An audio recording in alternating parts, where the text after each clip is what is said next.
पास जाता हूं, समझ लेता हूं भाई हुआ क्या। जतिन, पूरे डिटेल्स क्या है भाई? Good morning.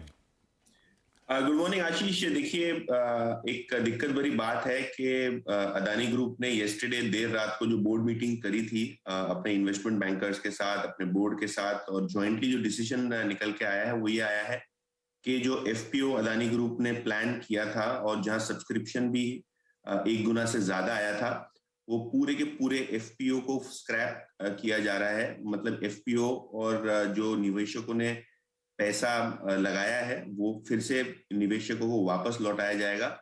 इसका कारण बहुत सिंपल है।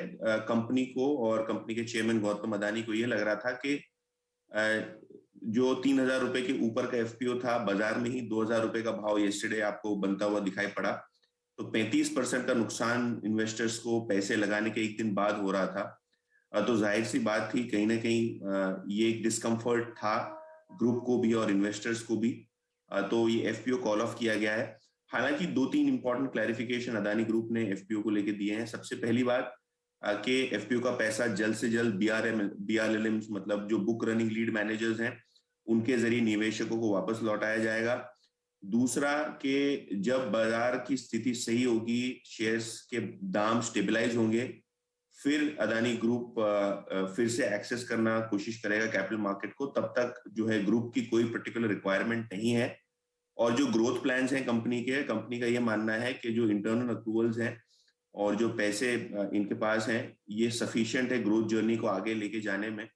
तो ये एफपीओ के कॉल ऑफ करने से कोई बड़ा असर ग्रुप पे या ग्रुप की कोई कंपनी पे नहीं होगा। तो ये 3-4 पहलू हैं जो यस्टरडे की रिलीज में आए। लेकिन क्लियरली आज ये देखा जाएगा आशीष के बाजार में इसका रिएक्शन किस तरीके से होता है, बाजार इस आईपीओ कॉल ऑफ के अनाउंसमेंट को किस तरीके से लेता है। क्या दिन की सुबह सुबह ये टाइम होता है वैसे आमतौर पे। ये बाजार कैसे लेता है, यतिन ने जिस पार्ट के साथ छोड़ दिया वही सबसे बड़ा कंफ्यूजन है सबके लिए। बाजार के कई एक्सपर्ट का रात में दरवाजा खटखटाया था मैंने, कोई नहीं बात करना चाहता, किसी को समझ में नहीं आ रहा है। दरअसल एक्चुअली फैक्ट ये किसी को नहीं समझ में आ रहा। ये स्टॉक्स कल अदानी एंटरप्राइजेज एक समय 1940 के लेवल्स पे चला गया था, बंद भी 28% नीचे जाके हुआ है।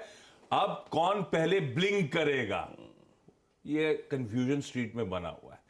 ये कब शॉर्ट स्क्वीज होने आएंगे, कब क्या होगा, देखते हैं आज की ओपनिंग, समझते हैं क्या स्टेबिलिटी आती है नहीं आती है। एफपीओ को दरअसल कैसे रीड कर रहे हैं सारे दुनिया भर के इन्वेस्टर्स, एक्सपर्ट्स, पता नहीं। कल एक खबर के चलते बहुत पिटाई हुई है और वो खबर भी जिसकी आई है उसके खुद के बॉन्ड पहले बिक नहीं रहे थे। वो खुद दिक्कत में था, खुद की मुश्किलें थी क्रेडिट स्विस की, और खबर देखी कहां से कहां पहुंच गई।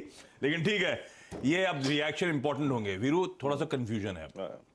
खबरें नीरज जी के फ्रंट से अच्छी आ रही, जो सोचा था वैसे ही हो रहा है। बजट भी अच्छा था, नीरज जी के ग्लोबल क्यूज भी बढ़िया थे, पर अब ये कंफ्यूजन अभी भी, कल भी यही हुआ था। कल सेकंड हाफ से जब मूड पूरा बिगड़ा इसी ग्रुप की, जब पिटाई होना शुरू हुई थी या जब वो अपडेट आने शुरू हुए कि ऐसा कर दिया उनके बॉन्ड्स के साथ,